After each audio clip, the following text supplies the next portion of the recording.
Di sini saya akan membahas tentang pengaruh negatif budaya terhadap agama yang tidak disadari oleh penganutnya, khususnya gereja-gereja tradisional yang umatnya kental dengan budayanya. Pada video ini saya akan membahas pengaruh budaya Batak terhadap gereja, karena sebagai orang Batak saya memiliki sedikit pemahaman tentang adat istiadat orang Batak dan terlibat di dalamnya. Kemungkinan besar di gereja tradisi dari suku-suku lain juga akan dipengaruhi oleh adat istiadatnya, bahkan menggeser makna gereja sebagai bagian dari kerajaan Allah di bumi. Dalam video ini saya akan membahas sekilas baptisan dan peneguhan sidi atau krisma, fungsi gereja, adat istiadat dan ruang lingkupnya, dampak masuknya pengaruh budaya ke dalam gereja. Adat istiadat yang dibahas di sini saya batasi hanya budaya Batak saja. Baptisan dan peneguhan sidi atau krisma. Baptisan dan sidi atau krisma adalah tentang keselamatan. Keselamatan manusia sehingga beroleh hidup kekal di sorga, bukan karena hasil usaha kita, tetapi karena kasih karunia Tuhan Yesus sehingga Ia datang ke dunia sebagai manusia untuk menjadi kurban keselamatan kita. Kutuk dosa kita yang seharusnya kita pikul sendiri dan mendapat siksaan di masa penghakiman akhir, telah diambil alih olehnya, sehingga Ia harus menderita hingga mati di kayu salib. Oleh karena itu, kita beroleh keselamatan bukan karena pekerjaan kita, tetapi karena kasih karunia Allah yang telah mengaruniakan anaknya yang tunggal sebagai kurban, supaya setiap orang yang percaya kepadanya tidak binasa, melainkan beroleh hidup yang kekal. Tentang kerajaan Allah dan keselamatan, Tuhan telah berfirman. Efesus 2 ayat 8-9. Sebab karena kasih karunia kamu diselamatkan oleh iman, itu bukan hasil usahamu, tetapi pemberian Allah. Itu bukan hasil pekerjaanmu, jangan ada orang yang memegahkan diri. Yohanes 15 ayat 16. Bukan kamu yang memilih aku, tetapi akulah yang memilih kamu. Dan aku telah menetapkan kamu, supaya kamu pergi dan menghasilkan buah dan buahmu itu tetap, supaya apa yang kamu minta kepada Bapa dalam namaku, diberikannya kepadamu. Baptisan dan peneguhan sidi atau krisma adalah tanda pertobatan dan selanjutnya diadakan pembinaan atau memuridkan. Untuk masuk ke dalam kerajaan Allah, maka seseorang itu harus menanggalkan manusia lamanya dan harus dilahirkan kembali. Menanggalkan manusia lama, Efesus 4 ayat 20-24. Tetapi kamu bukan demikian, kamu telah belajar mengenal Kristus. Karena kamu telah mendengar tentang Dia dan menerima pengajaran di dalam Dia menurut kebenaran yang nyata dalam Yesus. Yaitu bahwa kamu, berhubung dengan kehidupan kamu yang dahulu, harus menanggalkan manusia lama, yang menemui kebinasaannya oleh nafsunya yang menyesatkan. Supaya kamu dibaharui di dalam roh dan pikiranmu. Dan mengenakan manusia baru, yang telah diciptakan menurut kehendak Allah di dalam kebenaran dan kekudusan yang sesungguhnya. Dilahirkan kembali, Yohanes 3 ayat 3-6. Yesus menjawab, katanya, Aku berkata kepadamu, sesungguhnya jika seorang tidak dilahirkan kembali, ia tidak dapat melihat kerajaan Allah. Kata Nikodemus kepadanya, bagaimanakah mungkin seorang dilahirkan, kalau ia sudah tua? Dapatkah ia masuk kembali ke dalam rahim ibunya dan dilahirkan lagi? Jawab Yesus, Aku berkata kepadamu, sesungguhnya jika seorang tidak dilahirkan dari air dan roh, ia tidak dapat masuk ke dalam kerajaan Allah. Apa yang dilahirkan dari daging, adalah daging, dan apa yang dilahirkan dari roh, adalah roh. Kalau baptisan yang dilakukan oleh Yohanes Pembaptis adalah baptisan pertobatan untuk mempersiapkan jalan untuk Tuhan karena kerajaan Allah sudah dekat, sedangkan baptisan setelah Yesus menggenapi hukum Taurat adalah baptisan untuk pengampunan dosa dan menerima karunia Roh Kudus. Matius 3 ayat 2-4. Bertobatlah, sebab kerajaan sorga sudah dekat. Sesungguhnya dialah yang dimaksudkan Nabi Yesaya ketika ia berkata, ada suara orang yang berseru-seru di padang gurun, persiapkanlah jalan untuk Tuhan, luruskanlah jalan baginya. Kisah Para Rasul 2 ayat 38. Jawab Petrus kepada mereka, "Bertobatlah dan hendaklah kamu masing-masing memberi dirimu dibaptis dalam nama Yesus Kristus untuk pengampunan dosamu, maka kamu akan menerima karunia Roh Kudus." Ketika Yesus selesai dibaptis di sungai Yordan maka Roh Allah pun turun atasnya. Matius 3 ayat 16. Sesudah dibaptis, Yesus segera keluar dari air, dan pada waktu itu juga langit terbuka dan ia melihat Roh Allah seperti burung merpati turun ke atasnya. Dari beberapa ayat yang saya tunjukkan sebelumnya kita dapat memberikan kesimpulan bahwa tujuan baptisan adalah tanda dilahirkan kembali dari air dan Roh untuk pengampunan dosa. Untuk menerima Roh Kudus. Apakah baptisan percik dapat menggambarkan dilahirkan dari air? Apakah baptisan ketika bayi layak disebut menanggalkan manusia lama untuk pengampunan dosa dan menerima Roh Kudus? Silahkan direnungkan. Peneguhan sidi atau sakramen krisma. Tujuan peneguhan sidi atau krisma bukan untuk mendapatkan sertifikat sidi atau krisma supaya memenuhi syarat dalam perkawinan atau tujuan yang lain. Tetapi yang menjadi paling utama adalah pembinaan iman dan perilaku, dan percaya bahwa Yesus adalah Tuhan dan Juru Selamat manusia, Dialah satu-satunya Allah dan Bapa kita. Selain itu, melalui peneguhan sidi atau krisma adalah untuk mengajar mereka untuk melakukan segala sesuatu yang telah diperintahkan Tuhan kepada hamba-hambanya, yang terkandung di dalam kitab Injil.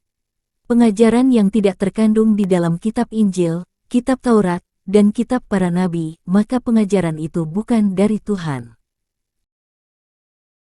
Fungsi gereja. Gereja adalah tubuh Kristus, tempat persekutuan dengan Allah. Gereja adalah istilah eklesiologis yang digunakan berbagai denominasi Kristen untuk menyifatkan badan persekutuan umat Kristen yang sejati, atau lembaga asali yang diasaskan Yesus. Gereja itu ibarat kantor kedutaan kerajaan Allah di bumi. Gereja adalah kedutaan kerajaan Allah di bumi, tempat mempersiapkan orang-orang percaya untuk masuk ke dalam kerajaan Allah di sorga, atau sebagai pintu masuk orang-orang percaya yang masih hidup untuk masuk ke dalam kerajaan Allah. Walaupun kantor kedutaan suatu negara berada di negara lain, tetapi peraturan yang berlaku dan yang mengikat di kantor kedutaan itu adalah peraturan dari negara asalnya, bukan peraturan negara di mana kedutaan itu berada.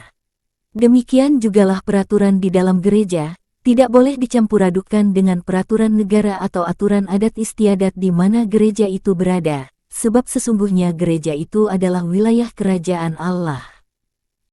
Oleh karena itu, jika aturan di dalam gereja dipengaruhi oleh aturan adat istiadat atau aturan negara, maka celakalah dia yang mengubahnya, sebab ia telah mencemari kerajaan Allah dengan kepentingan dunia. Demikian jugalah jika gereja digunakan untuk tujuan lain selain yang berhubungan dengan kerajaan Allah, maka celakalah dia yang mengizinkannya, sebab ia telah mencemari kerajaan Allah dengan kepentingan dunia. Gereja digunakan untuk menolong sesama karena bencana, kegiatan itu termasuk bagian dari kerajaan Allah. Tetapi jika gereja digunakan untuk beribadat agama lain, tempat memanggil ilah lain maka tindakan itu termasuk pencemaran. Tentang kerajaan Allah. Kerajaan Allah adalah kerajaan di atas segala sesuatu. Mazmur 103 ayat 19. Sehingga kerajaan yang ada di bawahnya tidak memiliki kuasa untuk mencampuri aturan atau hukum yang ditetapkan oleh Allah, tetapi aturan yang ada di bawahnya harus mematuhi aturan yang di atasnya, kecuali kerajaan atau negara tersebut adalah negara ateis. Kerajaan Allah adalah pemerintahan Allah yang kekal dan berdaulat, baik di sorga maupun di bumi, di seluruh alam semesta. Tuhan sudah menegakkan tahtanya di sorga dan kerajaannya berkuasa atas segala sesuatu. Latar belakang berdirinya gereja. Sejak ribuan tahun yang silam, sejak kejatuhan Adam dan Hawa ke dalam dosa, sejak saat itu relasi antara manusia dengan Tuhan terputus, sebab manusia telah tercemar oleh dosa, sehingga dunia dikuasai oleh iblis dan semua kerajaan yang ada di dunia ini berada di bawah kekuasaan iblis. Untuk itulah Tuhan harus menebus manusia dengan darah manusia yang tidak berdosa, sehingga ia datang ke dunia sebagai manusia untuk kurban pengganti menerima kutuk dosa, supaya manusia yang seharusnya dihukum di dalam neraka dibebaskan dan dibawa ke dalam sorga. Untuk itulah Allah membangun kerajaannya di bumi melalui gereja, yang mana gereja adalah kantor kedutaan Allah di bumi, sebagai jalur atau pintu untuk masuk ke dalam kerajaannya. Di dalam doa yang diajarkan Tuhan Yesus kepada murid-muridnya dikatakan, Bapa kami yang di sorga, dikuduskanlah namamu, datanglah kerajaanmu, jadilah kehendakmu di bumi seperti di sorga. Lalu di Matius 28 ayat 18-20 menjelang Yesus naik ke sorga ia berkata, Yesus mendekati mereka dan berkata, Kepadaku telah diberikan segala kuasa di sorga dan di bumi. Karena itu pergilah, jadikanlah semua bangsa muridku dan baptislah mereka dalam nama Bapa dan Anak dan Roh Kudus. Dan ajarlah mereka melakukan segala sesuatu yang telah kuperintahkan kepadamu. Dan ketahuilah, aku menyertai kamu senantiasa sampai kepada akhir zaman. Perintah Yesus di Matius 28 ayat 19-20 ada dua, yaitu, membaptis dan mengajar mereka untuk melakukan segala sesuatu yang telah diperintah Tuhan kepada hamba-hambanya, supaya mereka menjadi murid-muridnya dan masuk sebagai anggota kerajaan Allah. Sejak itulah Injil kerajaan Allah diberitakan ke seluruh bangsa-bangsa di seluruh penjuru dunia, yaitu melalui apa yang kita kenal dengan gereja, dan kita sebagai anggota gereja adalah anggota kerajaan Allah. Oleh karena itu, baptisan dan pengajaran yang dimaksud di sini adalah tentang kerajaan Allah yang dilakukan oleh hamba-hamba Allah, dan dengan maksud untuk menjadikan manusia menjadi anggota kerajaan Allah. Adat Batak dan ruang lingkupnya. Budaya atau adat istiadat adalah tata kelakuan hubungan kekerabatan antara sesama dalam satu suku yang dilakukan secara turun-temurun dari para leluhur. Tata kelakuan atau adat ini ada yang dilakukan berupa upacara, misalnya pada acara pernikahan dan lain sebagainya, ada berupa tata kelakuan tentang kedudukan atau posisi, misalnya, dongan tubuh, hula-hula, tulang, pamoruon, ale-ale dan dongan sahuta. Dongan tubuh adalah abang adik atau saudara semarga dari suami. Hula-hula adalah keluarga saudara laki-laki dari istri dan yang semarga dengan marga istri. Tulang adalah keluarga saudara laki-laki dari pihak ibu dan yang semarga dengan marga ibu. Pamoruon adalah keluarga dari saudara perempuan, baik dari ayah maupun dari pihak suami yang melakukan upacara adat. Ale-ale adalah kerabat kita, teman kantor, teman sekolah, dan lain-lain. Dongan sahuta adalah warga Batak yang ada di lingkungannya. Sebenarnya masih ada yang termasuk dalam kategori hula-hula, misalnya, hula-hula Namarha Haanggi, hula-hula anak Manjae, demikian juga dengan tulang, masih ada yang disebut bona tulang, bona niari dan tulang rorobot. Juga ada yang disebut pariban, namun tidak perlu dijelaskan sampai ke situ, karena bukan tujuan pembahasan. Tetapi, bagaimana tata kelakuan terhadap dongan tubuh, hula-hula, tulang, pamoruon, ale-ale dan dongan sahuta jelas berbeda, siapa sebagai pihak yang dihormati, siapa sebagai pihak yang mendampingi, siapa yang bertugas dalam urusan logistik dan konsumsi, dan siapa pihak yang menyediakan tempat, peralatan, dan lain sebagainya, sudah secara otomatis akan berjalan sesuai kedudukannya masing-masing. Adat dan upacara adat hanya berlaku bagi sesama satu suku, sebab lain suku lain adat istiadatnya, lain daerah juga lain tata kelakuan kekerabatan mereka. Ketika orang Batak merantau ke daerah lain ke wilayah suku yang lain, maka wajib hukumnya mengikuti tata kelakuan kekerabatan mereka, tetapi tidak terikat melakukan upacara adat mereka, kecuali jika menikah dengan putra atau putri daerah tersebut, sehingga akan terikat dengan budaya mereka, supaya dia diterima sebagai keluarga mereka. Jika ada dua atau lebih suku bangsa yang berdiam di satu wilayah, maka yang mengatur mereka adalah undang-undang atau peraturan yang dibuat oleh negara, baik oleh pemerintah daerah maupun pusat. Demikian juga sebuah negara atau kerajaan, hukum yang berlaku di satu negara atau bangsa hanya berlaku atau mengikat kepada warganya sendiri dan warga lain yang tinggal di wilayahnya, tetapi tidak mengikat kepada bangsa atau negara yang lain. Jika seandainya seseorang hendak melakukan kegiatan ke luar negeri, maka wajib hukumnya mengikuti persyaratan dan aturan yang berlaku di negeri tujuan, sebab aturan negara asal tidak berlaku di sana. Dan seseorang dapat masuk ke negara lain tentu hanya boleh dilakukan jika antara negara memiliki hubungan diplomatik, atau masuk sebagai anggota organisasi antar bangsa, misalnya ASEAN, PBB, dan lain-lain, dan telah memiliki kantor kedutaan di negara tersebut. Kedutaan adalah perwakilan diplomatik negara lain di satu negara yang memiliki hubungan diplomatik, yang mana hukum yang berlaku di wilayah kedutaan adalah hukum dari negara asalnya, tidak boleh diintervensi oleh aturan dan hukum negara di mana kedutaan itu berada.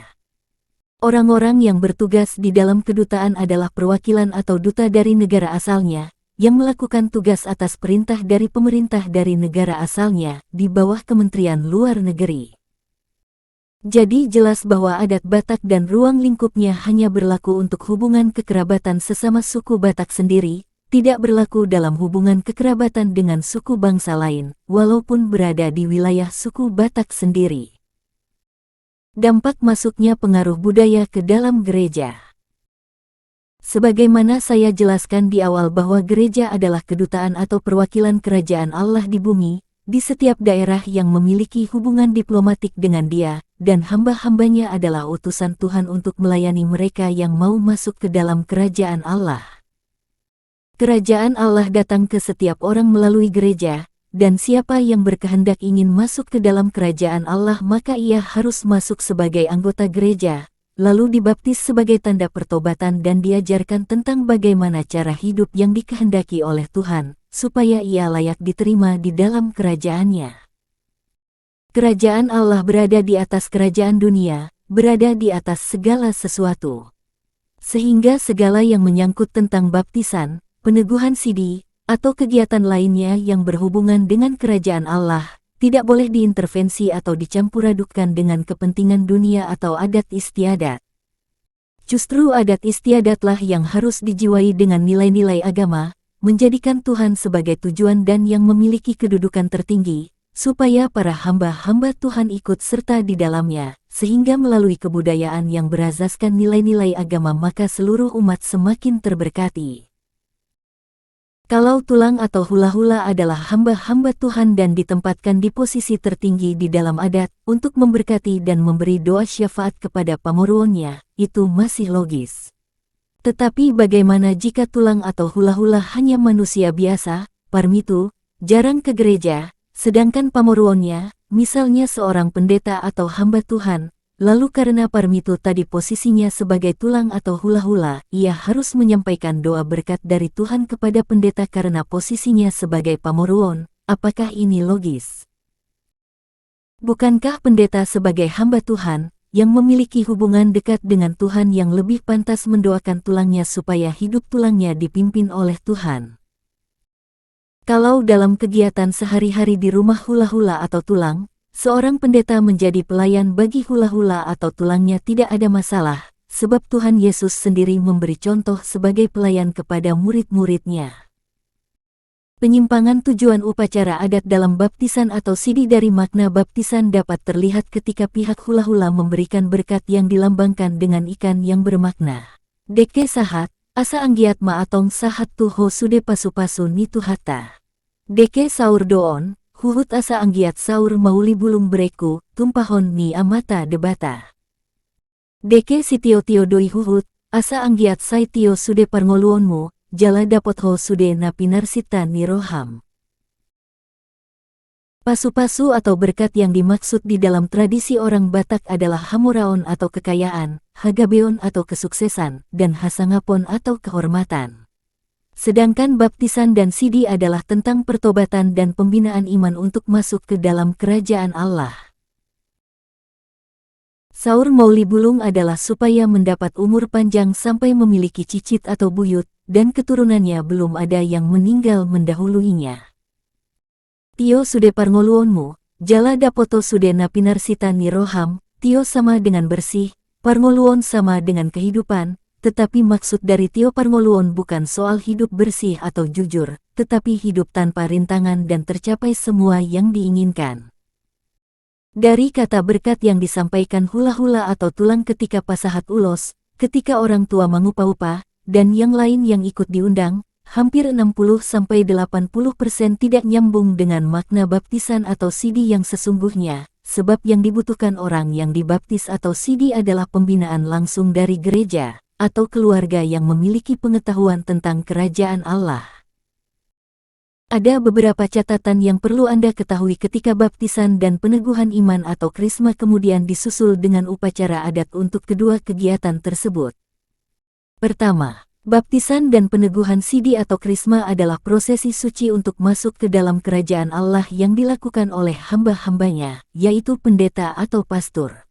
Tulang, hula-hula, saudara, dongan sahuta, ale-ale, atau siapapun, tidak memiliki peran apapun di kedua acara tersebut selain hamba-hambanya yang turut membina dan mengajar yang ikut sidi atau krisma tentang kerajaan Allah.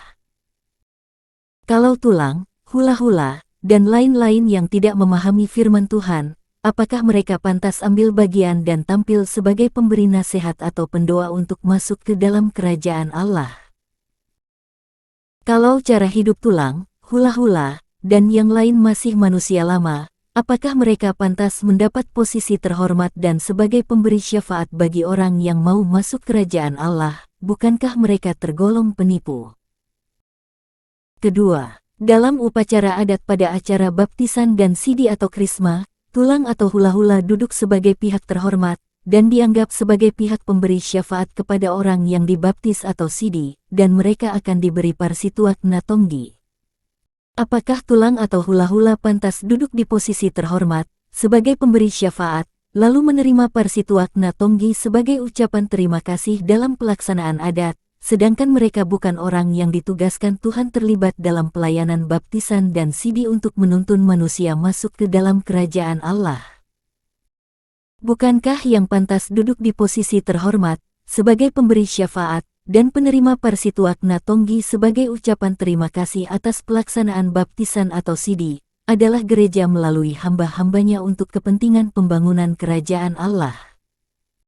Berikanlah kepada tulang atau hula-hulamu yang wajib kamu berikan kepada mereka di acara lain yang berkaitan dengan mereka, dan berikanlah kepada Allah apa yang wajib kamu berikan kepada Allah.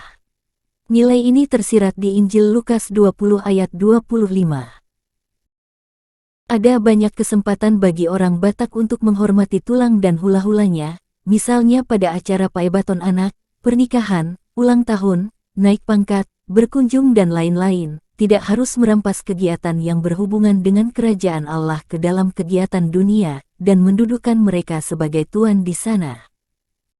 Ketiga, dengan masuknya upacara adat dalam kegiatan baptisan dan sidi, telah mengubah makna dan tujuan dari baptisan dan sidi tersebut, sebab telah bergeser dari tujuan keselamatan sorgawi menjadi hal-hal yang bersifat duniawi.